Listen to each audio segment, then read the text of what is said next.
Hey folks, Jake Baldino here. Yes, you read that video right and you clicked on it. We're doing a before you buy on the Apple Vision Pro. Definitely not our best idea, I would say. But at the very least, we thought it would make for an interesting conversation like in this video. So, long story short, this thing technically isn't really designed for gaming, but we wanted to kind of approach this from the review of a video game person.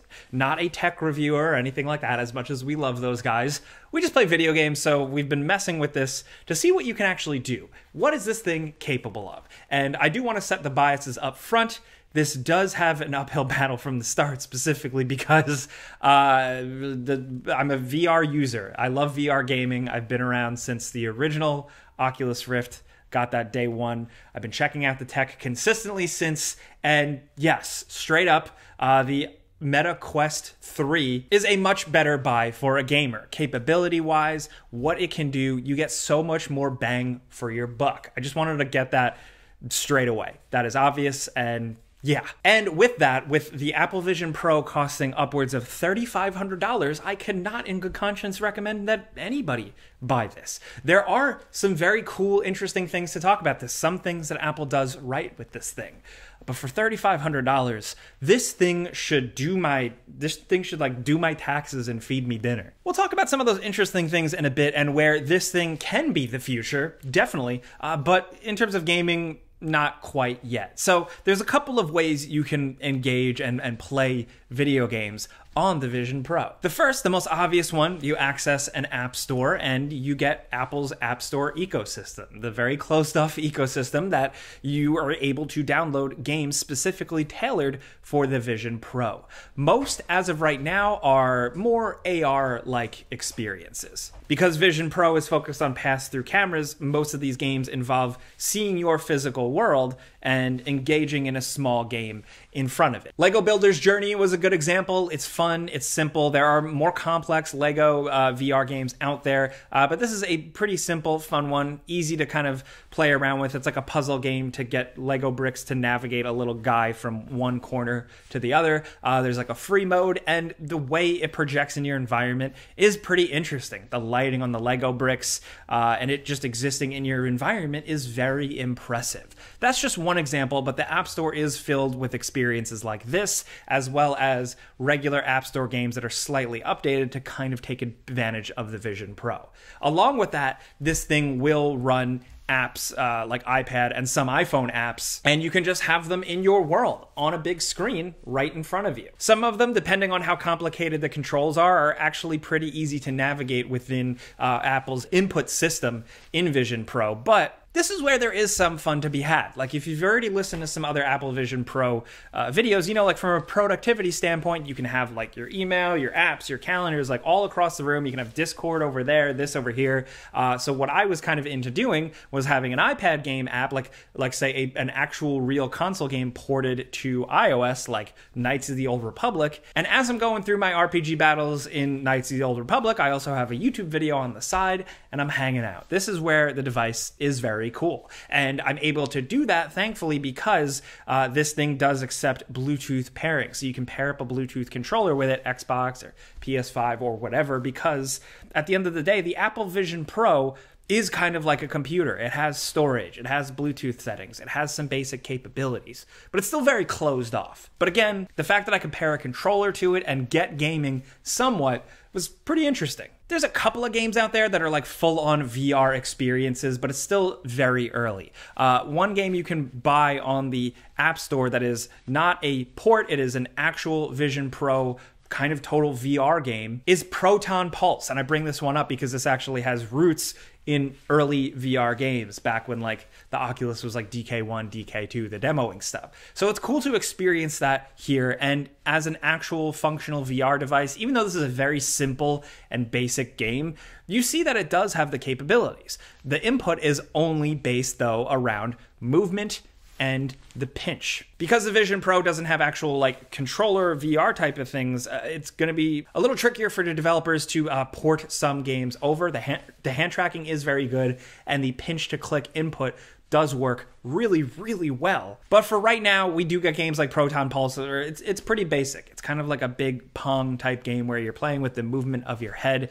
Visually, it's pretty cool, but it's very simple. And it reminds me, just this whole experience, it does remind me of the early days of like getting an iPhone, where you didn't really know what to do with it yet. There were a couple of fun little silly apps on it, and that was it. Then, of course, the question on everybody's mind is how do the other ecosystems work with this thing?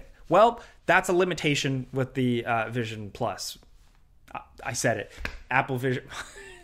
Apple Vision Pro, stupid name. Visionary Optimum Plus. Whereas other more traditional VR-focused headsets allow you to plug it into your computer, work with Steam, Steam Link, Xbox Game Pass, stuff like that.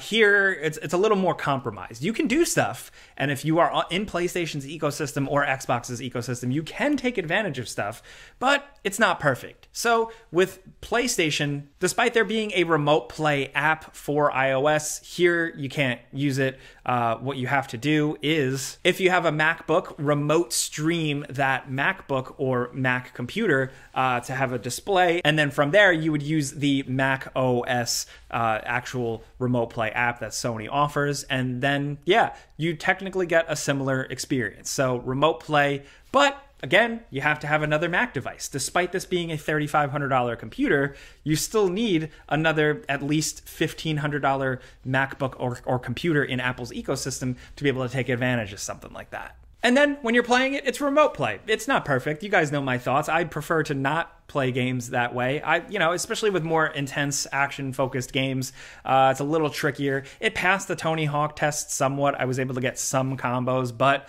remote play is remote play. It all depends on your connection, and the quality and the latency is gonna, go up and down. That's not an Apple Vision Pro problem. That's the streaming problem and internet service providers. But on the Xbox side, you can do xCloud or Xbox game streaming, as it's now called. But this is also a little complicated. There is the option of, from the iOS store, accessing an iPad, iPhone app that lets you kind of remote play your Xbox if you have it set up at home, kind of like remote play. But what I stuck to was the actual Xbox game streaming. And again, this is another one that doesn't work technically natively on the thing. I had to pair my MacBook screen, display my MacBook desktop screen in the Vision Pro, and then access the Xbox game streaming through a browser and then play from there. It played fairly well. It had its issues here and there, just like remote play, but it was a bit stronger. Checked out some Arkham Knight. It's always a good test. A little hard to nail some of those combos, but really, with both of these examples, it is clearly a compromised experience because I had to beam a MacBook onto the Vision Pro. Where the Vision Pro does really excel though, and I didn't want to bury the lead here, but the visual quality is really damn good. This is where I do believe the hype with the Vision Pro. I think it is leaps ahead in terms of visual quality. If you fire up a movie or a 3D movie, like I was watching Avatar, and it looks absolutely insane. It looks 4K, it looks crisp, unlike anything I've seen in another headset device. And that does help with games. When you have a big browser, obviously you're streaming a game through an internet connection, so it's not the perfect visual quality. It's not pixel perfect, but it is certainly not muddled by any screen door effect or anything like that. Now, what is probably the best experience, but still not perfect, is actual Macintosh Apple games playable on Apple Mac hardware. So I have a newer M2 MacBook that I use for work, but this thing is technically capable of games now. You probably remember Capcom and Apple making a big deal releasing Resident Evil Village and Resident Evil 4. So what I was able to do was have my MacBook screen connected to my Vision Pro, and then I was able to run actual, like the real games of Resident Evil 4 and Death Stranding on this MacBook, powerful enough to make them look good, and it looks pretty much just as good on the Vision Pro. There is some micro stuttering, and it does get a little framey here and there. It is not a perfect, smooth experience. Totally playable, I will say, in my opinion, but I've seen some people say it's one-to-one. It's not, at least not in my experience. But this is the best you're gonna get. I mean, if I'm honest, it is not an old game or an iPad game, or you're waiting around for Apple Vision Pro games to be created by developers. You're not streaming a game. This is an actual game. But again, you have to have a MacBook, and a MacBook good enough to power these games. But I'm not gonna lie, it was pretty cool to, like, you know, in my living room, stretch out the screen absolutely huge and have a giant Resident Evil 4, like, movie theater quality screen right in front of me. Again, the frame rate and the consistency wasn't perfect, but it was playable, and I enjoyed playing that more, actually, than streaming a game. But really, as of right now, what this, to me, is a glorified portable monitor. This is a $3,000 plus monitor where you put it on your head and you suddenly have access to massive screens. But unfortunately, in a lot of instances, those screens are compromised. Where I think the potential really lies, and I hope, is the Apple ecosystem and app developers tweaking their games to take advantage of Vision Pro, because where Apple has it figured out is eye tracking, usability, interface, input with the clicking. A lot of that stuff does feel borderline magic. It's not finicky. It works really, really well. And I've used a lot of VR devices. They've got some things figured out, the visual quality as well. So there's something here. It's just really expensive. It's very heavy and uncomfortable on your face. And it's just not quite there yet. Yes, other VR, AR companies are doing some certain things better, but I think Apple's approach is interesting. As I've been tweaking and experimenting and testing with this device, it's cool to see the glimmer of an exciting future. But I'm not on this like huge hype train of people saying, this is it. This is it, everybody. It's going to be a long time before it really is. And in terms of gaming, I feel like we're even further away. Still, it's an early device, and it is an early adopter device, so that, of course, comes with a lot of caveats, a lot of complaints from me. Maybe things will get better. Maybe I'll be able to get more games natively on this thing, because it is packing some decent componentry on the inside.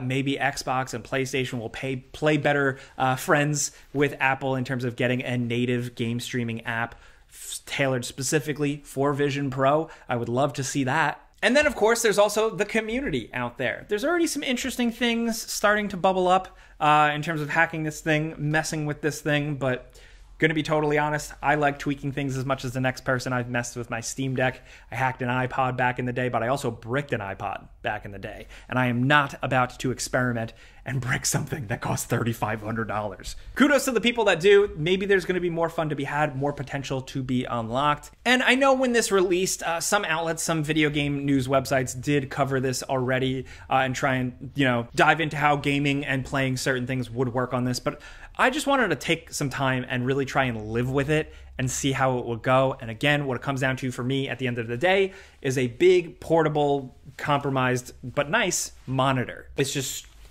strapped to your face. This is definitely not Ready Player One yet.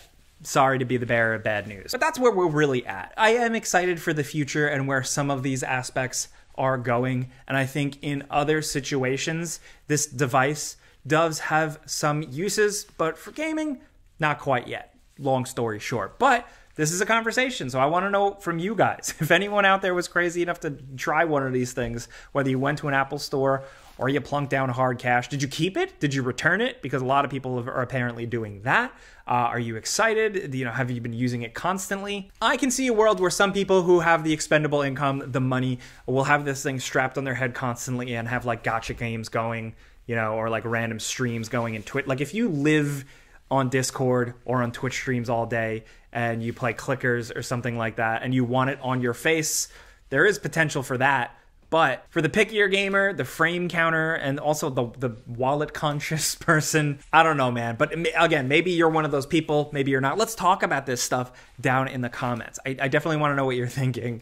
A lot of hot takes out there about this one, but it's been out for a while. The dust has settled, so I definitely want to know what you're thinking now. Hopefully you guys were able to see a glimpse of everything through capturing the video of like what I'm seeing. Let me know what you think about any of that, your impressions at all. Let's talk about Apple Vision Pro down in the comments. If you like this dumb, silly video, please click the like button so we can pay for this headset.